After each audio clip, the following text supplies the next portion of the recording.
Hello, this is Joy News Desk. I am Amisi Nyamiche Thompson. Coming up, Africa must unapologetically be selfish as global order fractures. That's according to business mogul Sam Jonah.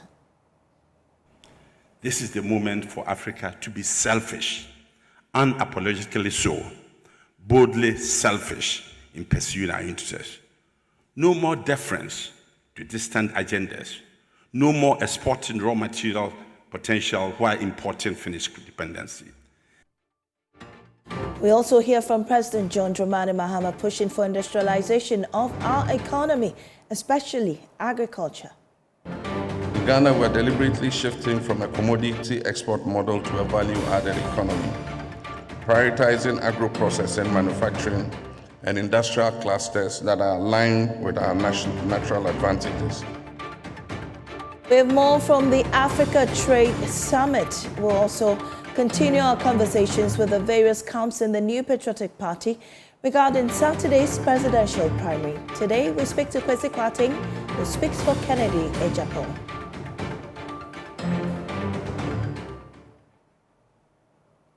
These plus business updates on our desk. Do stay for details. We'll be right back.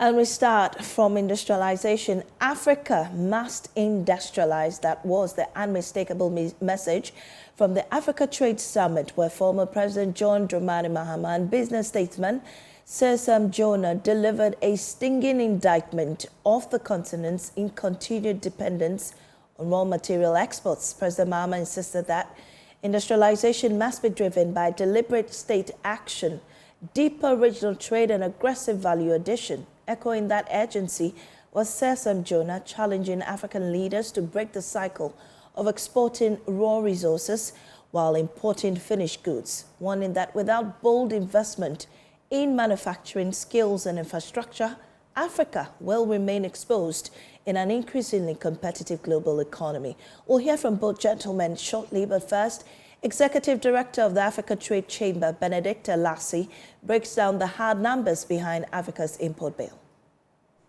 Intra-African trade remains below 15%, whilst other regions trade largely within themselves.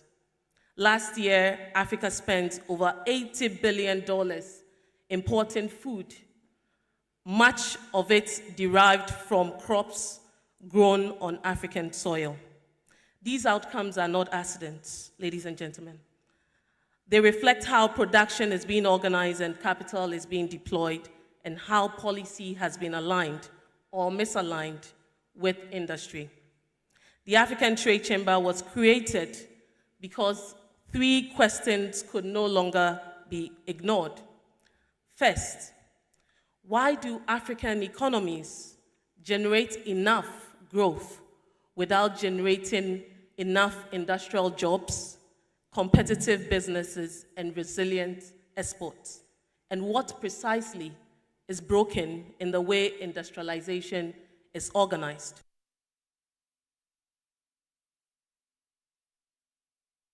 Well, that startling revelation led to Ghanaian statesman and businessman Sir Sam Jonah charging Africa to abandon economic difference and aggressively pursue its own interests. He explained that this move is key if the continent is to survive a rapidly collapsing global order.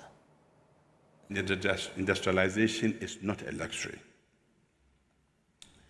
It is our shield. Indeed, it is our sword. It forges resilience where value is captured locally, skills are honed, technology is mastered, and prosperity withstands commodity cycles and external shocks. Without it, ladies and gentlemen, we remain suppliers to the world, feeding the beast that grow stronger whilst we grow weaker. Prime Minister Kane's words cut to the bone. The world is in rapture. It is not in transition. Institutions like the WTO and the UN are crumbling as great powers exploit vulnerabilities. For Africa, this means our raw materials fuel electric cars in distant factories, our cocoa sweetens chocolates branded abroad, our oil powers engines we don't build. We capture crumbs while others feast on the value. Global politics, ladies and gentlemen, amplifies this injustice. Tariffs from superpowers trap us in low value chains. Conflicts disrupt our supplies, and coercion from afar dictates our terms. But herein lies the opportunity. Carney challenges that with middle powers must unite, build coalitions, and assert control. Ladies and gentlemen, Africa, with its 1.4 billion people, with its vast resources and youthful dynamism, is no weakling.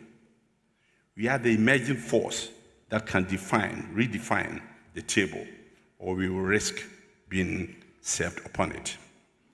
This is the moment for Africa to be selfish, unapologetically so, boldly selfish in pursuing our interests. No more deference to distant agendas, no more exporting raw material potential while importing finished dependency. Selfish means prioritizing. Africa first, beneficiating our minerals on African soil, processing our agriculture into global brands, manufacturing pharmaceuticals that secure our health sovereignty. Selfish means demanding fair terms in every deal, rejecting exploitation disguised as aid, and leveraging our collective weight to negotiate from strength. Carney urged middle powers to stop pretending about the other's flaws, to name realities and act. Africa, let us name it. The old world profited from our fragmentation. The new world demands our unity. Let's be selfish, yes, but in a way that uplifts all Africans, creating jobs that dignify, wealth that recirculates, and futures that inspire. To achieve this, ladies and gentlemen, we must turn inward, fiercely inward-looking, harnessing our own strength rather than chasing external validation. AfTA, the African Continental Free Trade Area, is not just a treaty. It is our lifeline, our fortress in this ruptured world. Yet, for far too many years, it has lingered as aspiration, not action. We must wake up. We must implement AfTA with ruthless urgency, harmonize standards across borders, streamline customs that bleed time and money, build infrastructure that connects our markets, and enforce rules that protect African producers. Imagine, just imagine, a truck laden with Nigerian textiles rolling seamlessly to Kenyan factories. Ghanaian cocoa transformed into Ethiopian chocolates, exported continent-wide. South Africa tech innovating for North Africa energy grids. This inward focus isn't isolation. Ladies and gentlemen, it is empowerment. As Carney described Canada's path, let's cut barriers, diversify, invest in homegrown strength. For Africa, AfTA is the path, creating a market of scale that attracts investment, reduces dependencies, and positions us as shapers, not suppliers. Delay no longer. The new world waits for no one. Well, we can now hear from President Mahama, who is backing calls for the nation to industrialize, especially in agriculture. Africa produces most of the world's cocoa, yet captures only a small fraction of the value of the global chocolate market. Similar imbalances exist in oil refining, textiles, and mineral processing.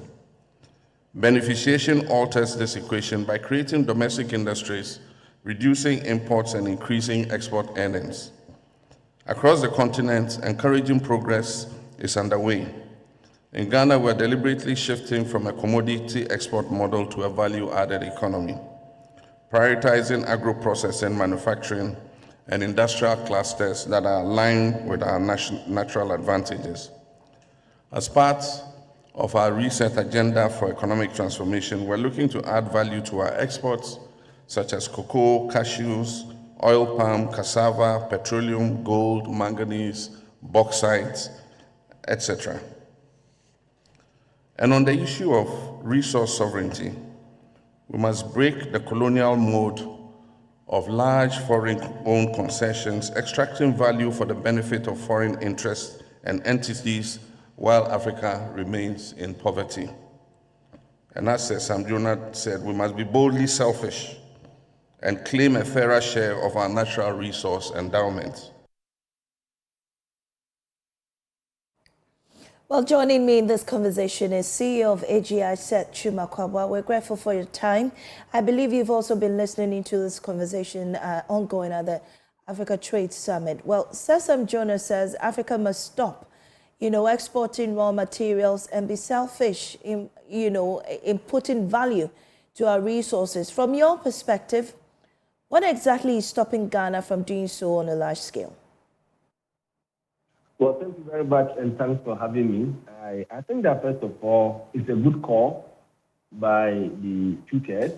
And I recall last week when we had our investiture dinner, the past president of ADI, Dr. Singeti, made a similar call that considering the shift in the global space, considering what President Trump is doing, trying to protect its own market, encouraging industries to be set up, to move to America, and so on and so forth.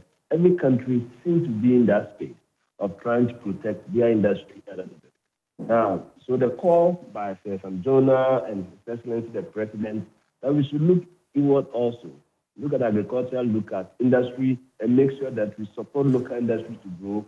I think it's a very good call, and it resonates very well with the situation of Ghana industry. Because as you know, we are promoters of industry, right, and therefore we think that we should welcome such discussion. Now, the question you're asking, what is preventing us? I think there are so many factors that, but I wouldn't talk so much about the negative, but we should talk more about what we can do to promote it. I think policies should drive it. There's a lot we can do to improve policy to support local industry.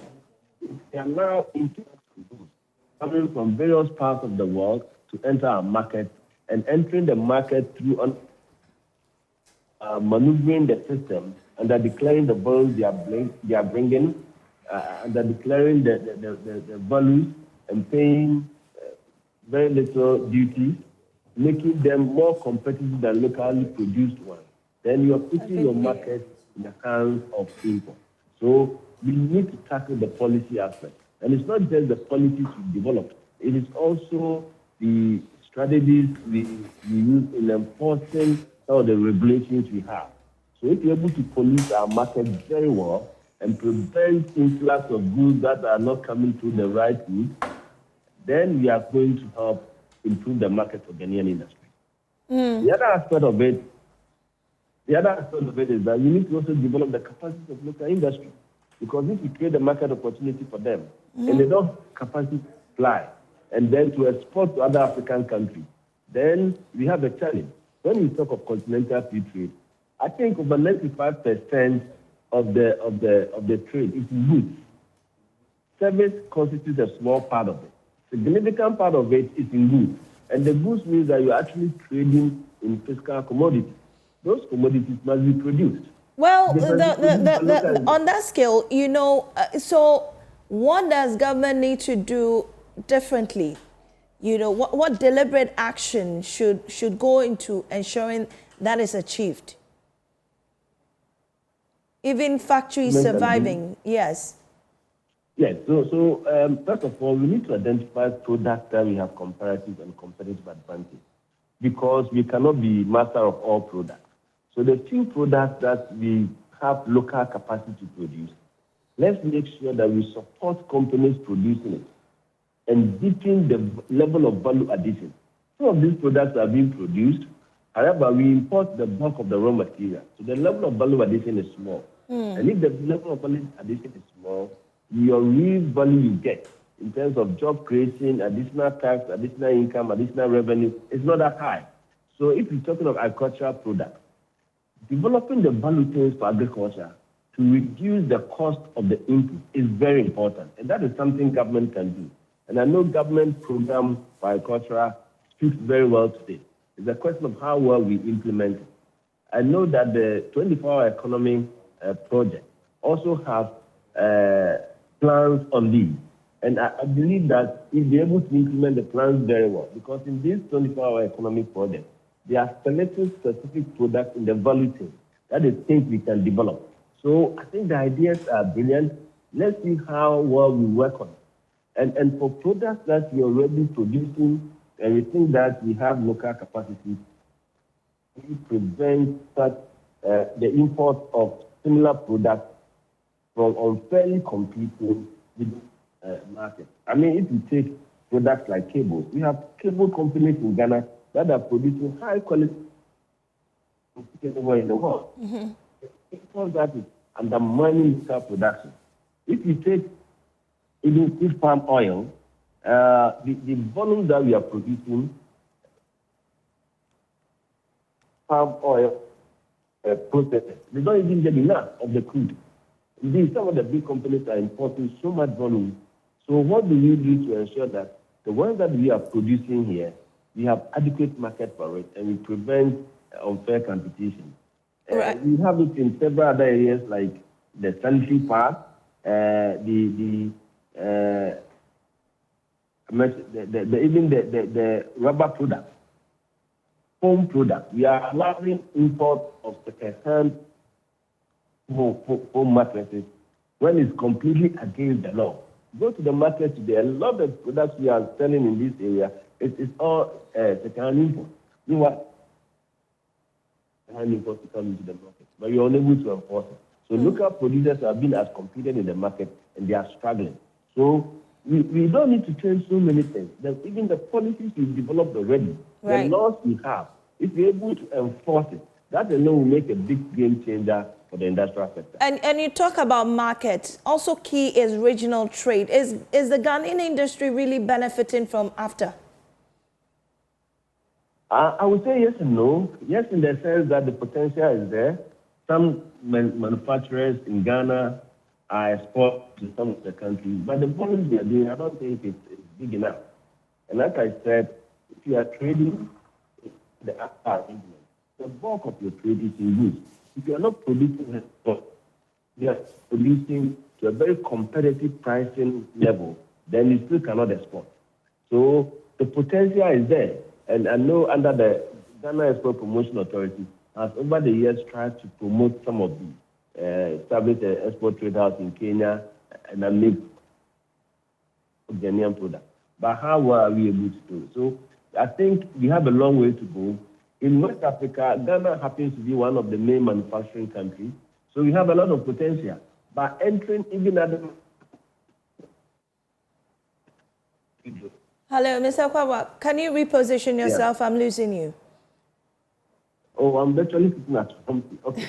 So is it better now? It's better now. It's better now. Okay. So, so I was starting the example of pharmaceutical products, that Ghanaian pharmaceutical products are able to enter some of these markets. Right. And with high power, finance and transport costs, do you think Ghana can industrialize under these current conditions, or is the system working against manufacturers? I think there's a lot when it comes to improving our environment to ensure low-cost production. And low-cost production comes from improving some of these factors you mentioned. Must be low and very competitive, must be reliable.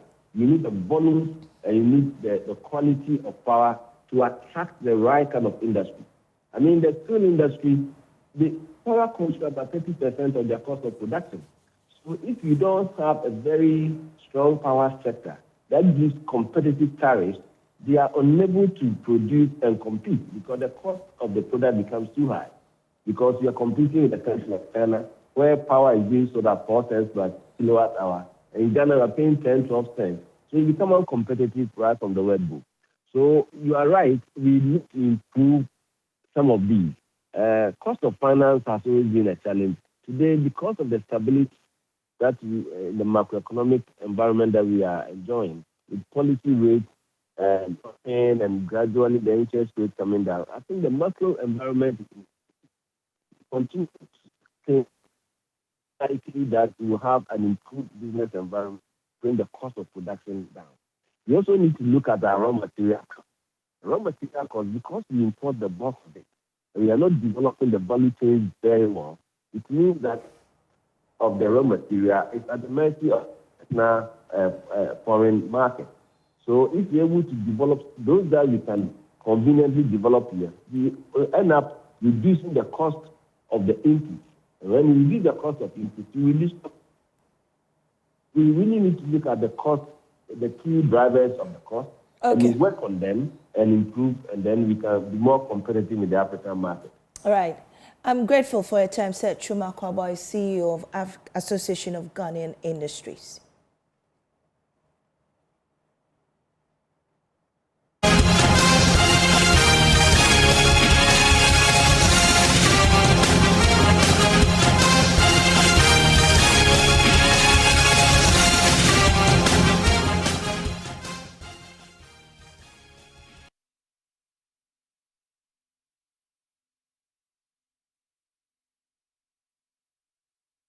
Let's do politics now. As prophecies and polls dominate discussions ahead of the NPP primaries, the Kennedy Japan campaign says neither will determine the final outcome. 11 prophecies are already circulating, 8 projecting a Baumia victory and 3, including Prophet Elbernat's, favoring Kennedy Japan, while pollster Musa Dankwa insists his research strongly points to a Dr. Baumia win. However, Kennedy's spokesperson, Kwesi Kwarteng, told Newsnight last night the campaign is focused on getting delegates to vote. We respect his works. We respect also the prophecy that has come. But most important point that we have to let Ghanaians know that we are not banking our hopes on prophecies or polls. At the end of the day, if there is any greater poll, if there is any greater prophecy, the manifestation of that prophecy and the manifestation of those polls will be done by the 31st, by the delegates on the 31st of January, which we are confident can come out victorious. And it's good to have in the studio with me, Kwesi Kwarteng. Great to have you on our show this morning. Yeah, thank you. Good morning. How is the campaign going? Oh, so far, so good. We brought our campaign officially to an end.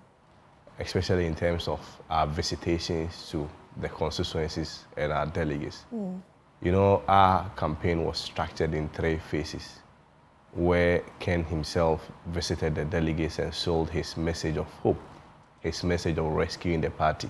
Right. Beyond that, the wife, Madame Christiana Ejapon, also made nationwide tour and also connected with the delegates.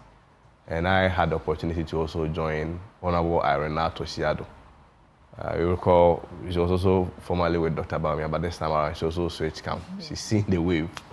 The call, the client call, that we, even in the spirit of revival, we need a new direction, new leadership, a bold and strong and courageous leader like Kennedy Japan. And so she has also taught the whole country also to campaign for Kennedy Japan. I had the opportunity to also be part of her team. So far, in terms of the constituency visitations, like I earlier said, we brought all of them to an end. And the rest is what I would describe as the D-Day operations. But we have to, I mean, those arrangements have to be done before the D-Day. Where is Ken currently? Ken currently is in Accra. Okay. Yeah, he's in Accra. And you vote here? Yeah, no, Ken will vote in the central region. That's his constituency, Ascent Central. So from there, he will make some stops at some few polling stations and subsequently, or voting centers, subsequently come to Accra, get a bottle of Coke and chill and wait for the results.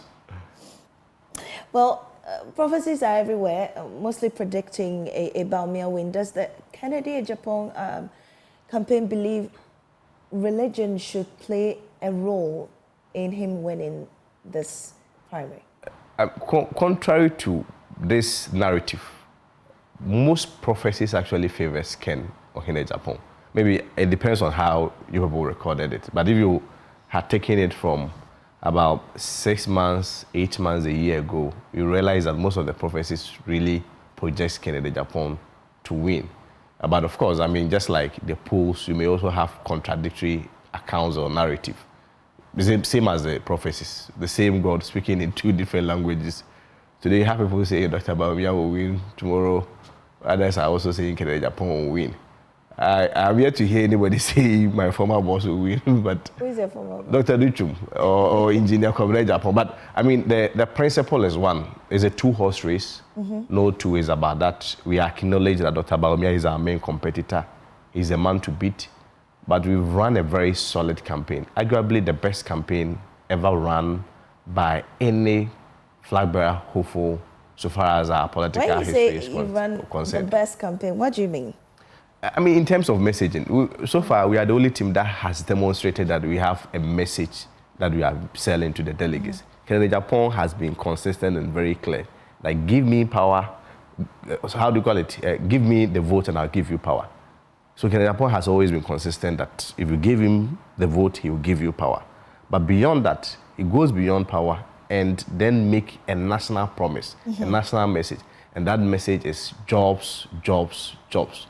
And that is clear, that is succinct. No other campaign, no other aspirant has been able to put his clarity on his message like that. I mean, I can throw a question. Do you, a journalist, you have been following the media space? Dr. Bawumia, for instance, is our closest contender. If I ask you the message he's preaching, it will be difficult for you to tell, unless maybe you call miracles and, I mean, use the usual PR and try to justify that he has a message. But every Ghanaian knows. In this situation, I'm the one asking the question. So at this point in time, I mean, many view or, see Kennedy as a disruptive character, very confrontational.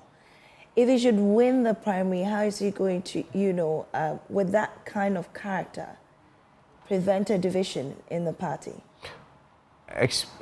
The reality is that even in times like this, and the current circumstance and the current situation that we find ourselves as a country and even as a party, we need the personality, the character of Kennedy Japan. Somebody who issues threats on media platforms. Even currently there's a case in court involving my CEO, Kwesi Chum. You think such a person is the right person for us to? We all have cases in court. The fact that I go to court doesn't mean that there has been a judgment against me. Court is not a chamber to. You view that as a plus? No, you see, the point is that I'm not sure we have argued anywhere that we are presenting a spotless candidate. As of now, I can have a disagreement with you on any angle, whether on civil angle or on any criminal basis. If you go to court, does it necessarily eliminate you or bars you from running for presidency? Trump was in court. We're talking about the man's character, somebody who reacts angrily. For the high office of president, you need somebody who's accommodating, not get angry and issue threats, almost at every instance, Is a suggestion that the other 4 aspirants, none of them gets angry? Is that a suggestion? We're not saying that. We're saying that this person has a certain composure, a certain, composure as in issue threats. I mean, my colleague, Erastus Asaridonko, has been a victim of that. Also, my boss currently, Kwesi Chum, and I'm asking. Threats don't come in a vacuum. For somebody who is seeking to be flag bearer of the NPP, and also somebody seeking to eventually become president, will such a behavior be a plus for his administration? Let me tell you something. I'm not going to sit on TV and pretend on TV. When a circumstance and a situation requires threat, the right thing to do is to issue threat. And that is the kind of leadership that we need as a country. Context is very important. If we take the text out of the context, you'll be discussing the pretext. Do we have the opportunity to discuss the full subject matter? Ken don't just get up and issue threats. I mean, he's a reasonable person. He's a human being with conscience. As I came here, if nothing has happened, do I just issue threats to you? Certainly not. Threats will not come out of a vacuum. It will obviously come from a basis. So until we have the full opportunity to discuss the full subject matter, the full situation, I don't think it would be fair for us to say that, oh, Ken issued threat, especially when you say the matter is in court. As of now, the court has not even made a pronouncement on it. Assuming without admitting that we go to court, and the court says, Mr. Kwesichum, with all due respect, you are wrong or you are guilty. Would we come back to correct the same on a platform like this? So the point I am making is that we are human beings. We have our ups and downs. We have our strengths and our shortcomings, just like you and I, just like any of the 5 aspirants. But comparatively, if you compare all the 5 aspirants, their strengths, their shortcomings, I can tell you that if the conversation is about who can really win power for the MPP, and who can transform the socio-economic fortunes of our country through agriculture, through industrialization, through tourism, I am telling you that Ken is up there. That's the case we are making. We are not saying that nobody has said that we are presenting an angel to you. And indeed, if we are being very honest to ourselves and doing a lifestyle audit of ourselves, maybe somebody will look at you and say that, oh, in church one day you did this, you don't qualify to be on TV. But you are doing a nice show, very nice journalist, doing a very good job here. But we cannot just look at people's feelings, people's views, and how people are going to vote. Essentially, also, exactly. Elections is also about perception. Exactly. You know, and you think, is he working on that, or if he eventually wins the flag bearership nod and is pushing to become president of this nation in 2028, he'll be able to, swing or get swing voters. Let me be very honest with you. You see it. You see your description, which I'm not even able to. No, not my description. Your description, which I feel unfair about him. On what people are. There are other people who also see those perceived description and character traits as positive and can be utilized by this country. People see Kennedy to be very passionate and pragmatic, very bold, very courageous, is able to challenge the status quo, disruptive, as you rightly stated. At a time like this, where enforcement of basic laws, like sanitation laws, like road safety laws, we are unable to fight galamsey. You cannot convince me, Kwesi Kwarteng sitting here, that we need a tie and suit president. No. We need the Kennedy Japan style of leader. We need somebody who can look into your face and tell that this is wrong. If you do this, you are fired. If you don't come to work at 8 a.m., you are fired. That is the kind of leadership that we need. We need a leader who will be angry at these people, at the same time create jobs. Angry for the wrong reasons. If you do something that is wrong, we need that leader who will not pretend. Who will not pretend like the Solomonic type of leader, baby kissing and trying to please everyone. No. We need that kind of leader who will be able to look into your face and tell you that, my friend, what you did is wrong. Our country deserves better. The youth are not getting employment. People are not getting jobs. We need to fix that problem. Not that kind of leader who always will come, speak nice English, be so nice to you. I don't know who defined those templates as a people. But I agree. As a people, you also have to balance with the culture and expectations of the people. That I do 100% agree. Ghanaians, generally, we are modest, we are very conservative, we are very calm, and there's a certain threshold that, people will expect that you meet. There is a certain standard. Right. Like I indicated, Kennedy has a strength, he has a shortcomings.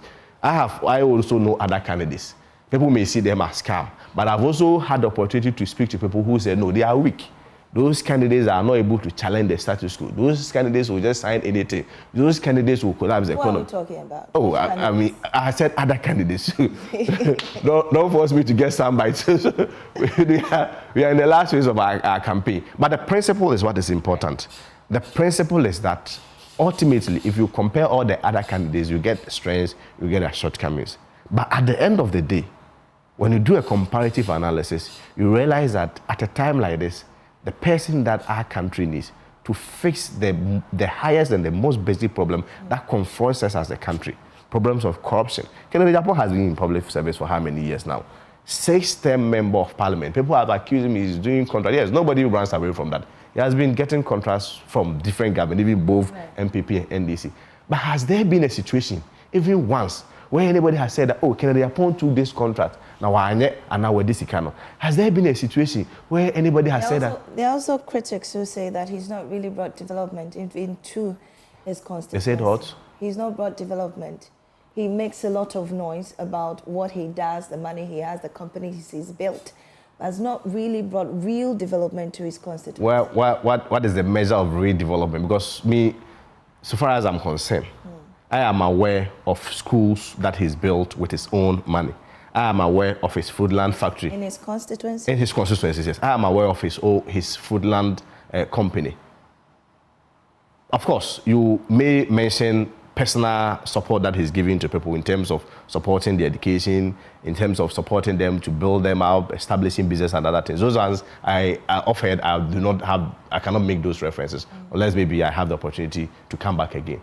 But come to think of it, what is the measure and what is the standard of measurement to conclude that Kennedy Japan has not supported his constituency?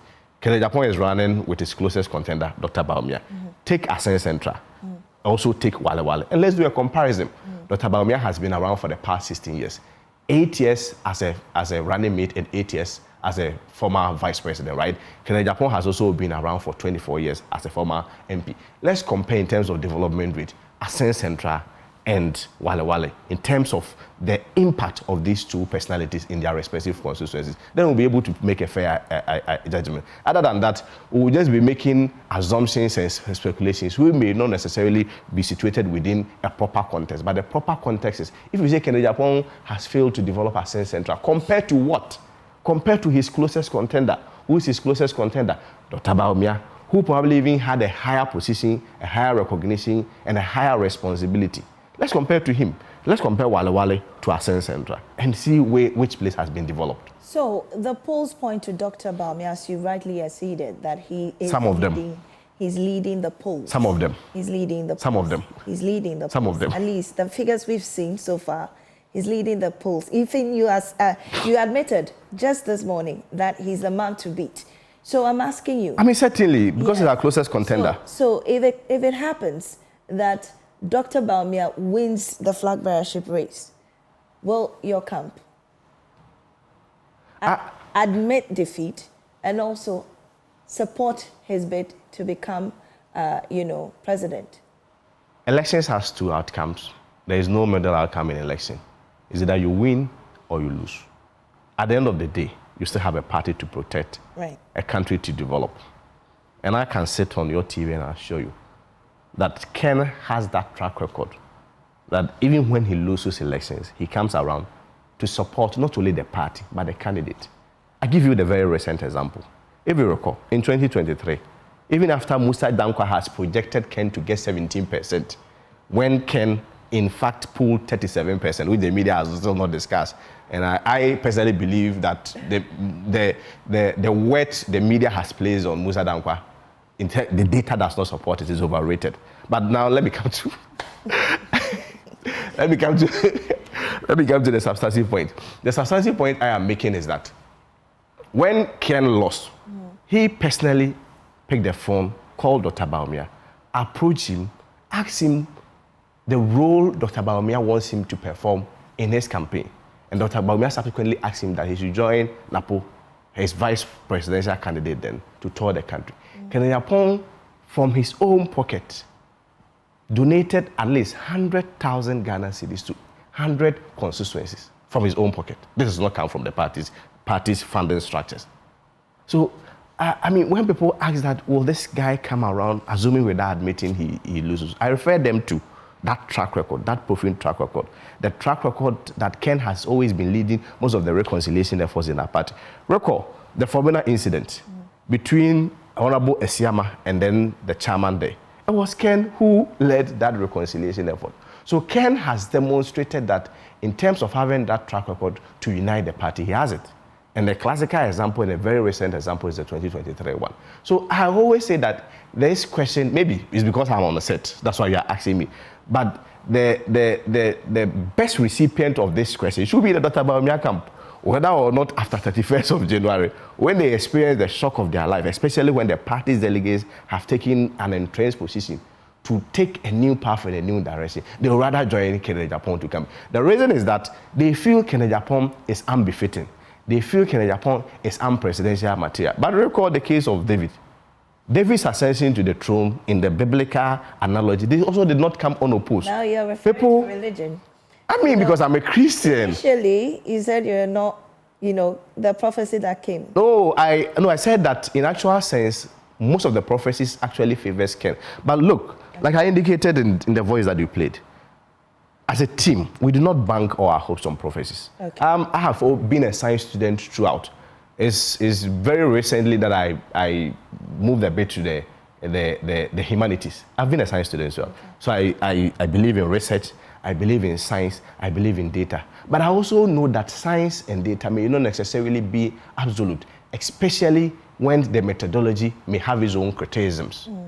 And that is a problem I have with Musa Dankwa. I respect him. He's done incredible job, except to say that in 2019, when he projected Mahama to get around 37 or so, Mahama had 43, so he had it wrong.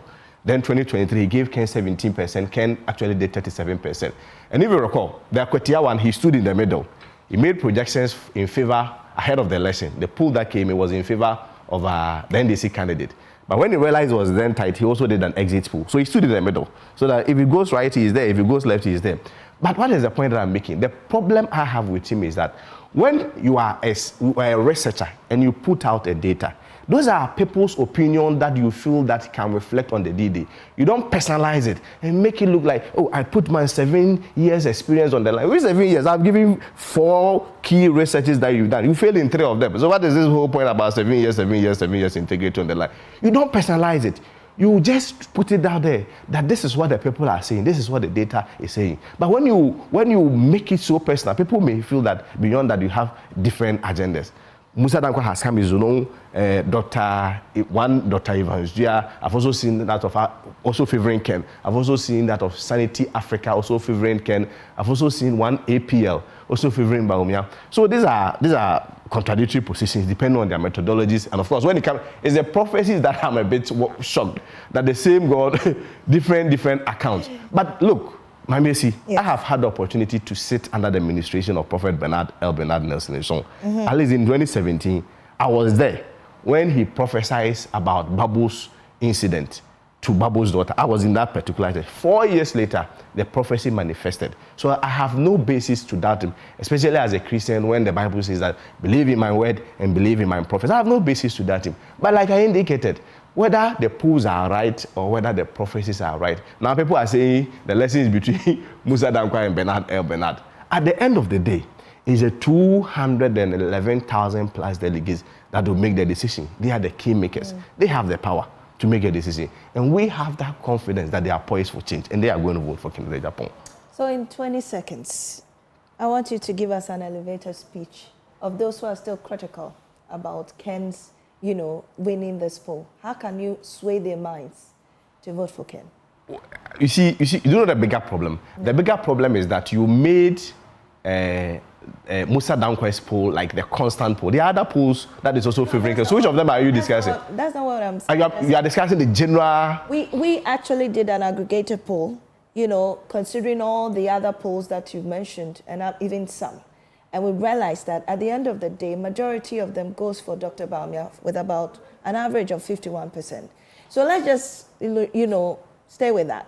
But you say that you believe, obviously, Ken is going to win because you I can even give you the percentage on sets. Well, we wait to see. On Saturday, we will know what will happen. Well, you don't trust my pool. If it's Musa Dankwa who was giving percentage, I am telling you that we also have an internally sponsored pool. I'm just a journalist asking questions. Very well. I also have the right to be, inquisitive and also ask those questions, That's fair. Yes, so that's fair. So we wait. I can't make a decision because I don't vote and I'm not interested. No, I want to use your platform to tell Ghanaians what Kennedy will get. Okay, tell us. Kennedy will be doing between 52 to 54%. Brian, of course, Dr. Baumia's performance will be a more contingent on how Dr. Brian performs. I hear he wants to do magic with he say kutu say bam on the elections day. Though, our people understand, you may not understand. If he's able to do that magic, yesterday I spoke to his people. If he's able to, and he's my good friend, we almost talk every 2 days or 3 days. When he's able to do that magic, which I think may cause a bit of displacement among some selected delegates, we are projecting him to do between 7 to 9%. If he's able to sustain up to 9%, what essentially means is that Alhaji will be doing 38%. The 38% prophecy that consistently Ghanaians has been given to him maybe for the first time we'll see its manifestation. So let's see. And who did this poll, you or your team? I'm also a researcher. Even by mere observation, I've taught the whole country myself. Okay. I've taught the 276 constituencies myself. And You made this while touring. Yes, we have our internally sponsored polls or researches. We also do our own observation, and we are able to, even an observation is also a variable of research. Right. So when Mr. Danko and Co tried to make it like it's a mistake work, they should give us a break. Right. Sit down. Sorry, I'm giving you his name. Sit down. Sit down. Now you started doing your own poll. But thank you very much. But we are confident of winning. That's why we are very confident of winning. Well, we'll see. We'll see how it pans out on Saturday, 31st January. And us, Kwesi Kwarteng, speaking for the camp of Kennedy Ejapong for the NPP primaries. You're still watching Join His Desk. We'll take a break. We'll be back with business.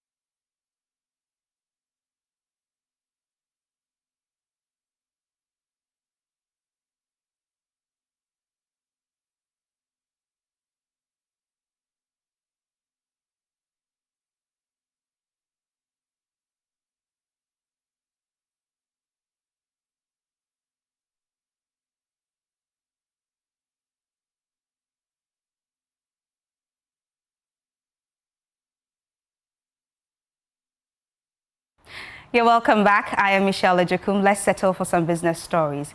Now, the team lead of the Ghana Private Sector Competitiveness Program Phase 2, Juliana Ofori-Kakari, has reiterated that the program's commitment to strengthening and the growth and resilience of Ghana's cashew and oil palm sectors.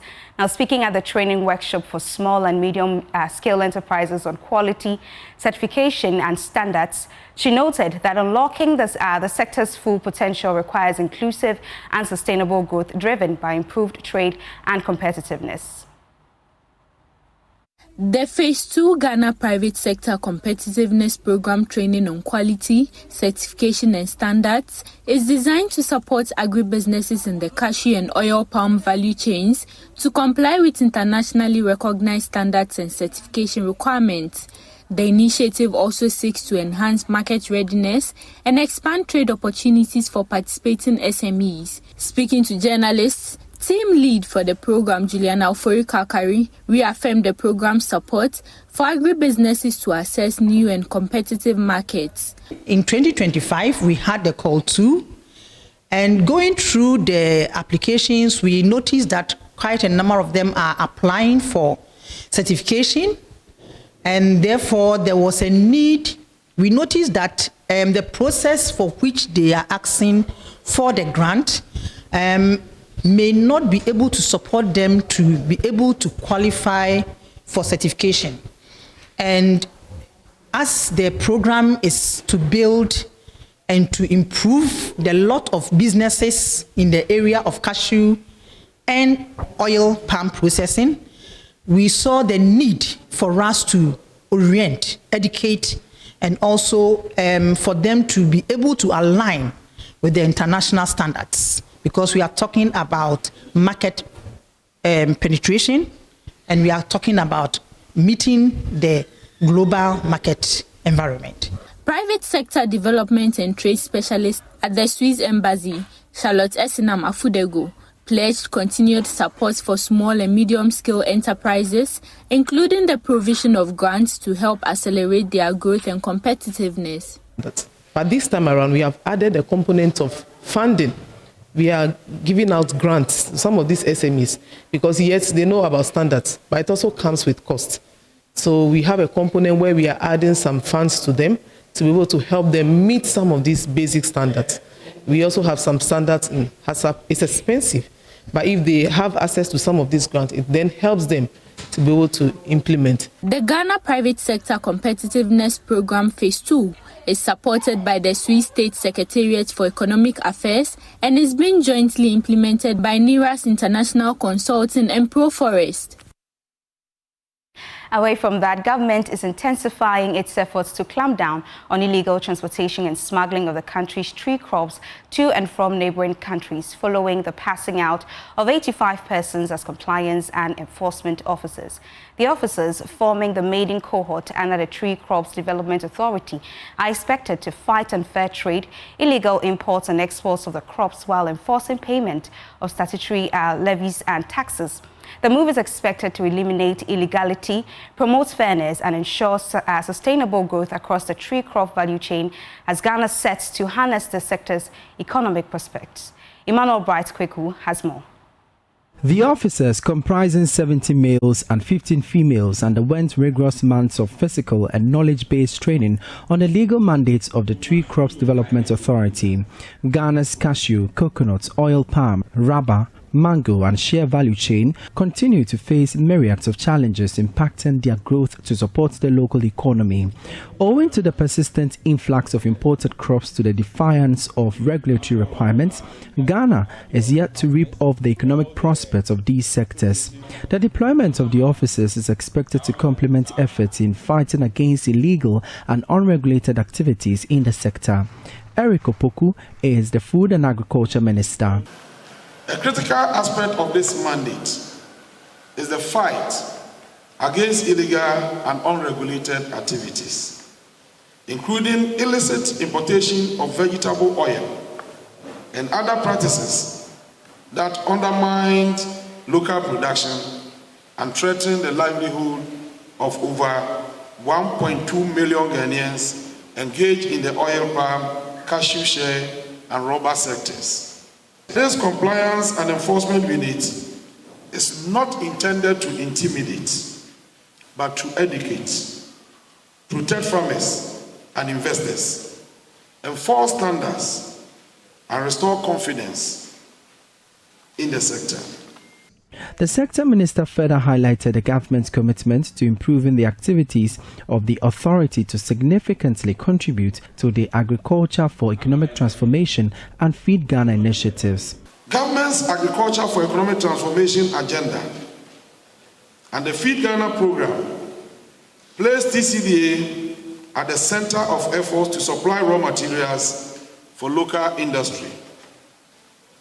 Through strengthening regulation, land mobilization, and expanded production, the authority is positioning the tree crop sector to contribute more meaningfully to national economic development.